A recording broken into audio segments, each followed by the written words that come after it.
My name is Chastity O. I'm 18 years old and I'm in culinary arts.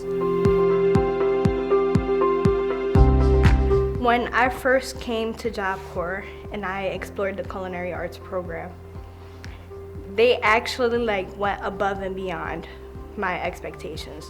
I came here thinking that I knew more than anybody else in the kitchen, but they really taught me what I needed to know, what I'm supposed to know. They're really high up there.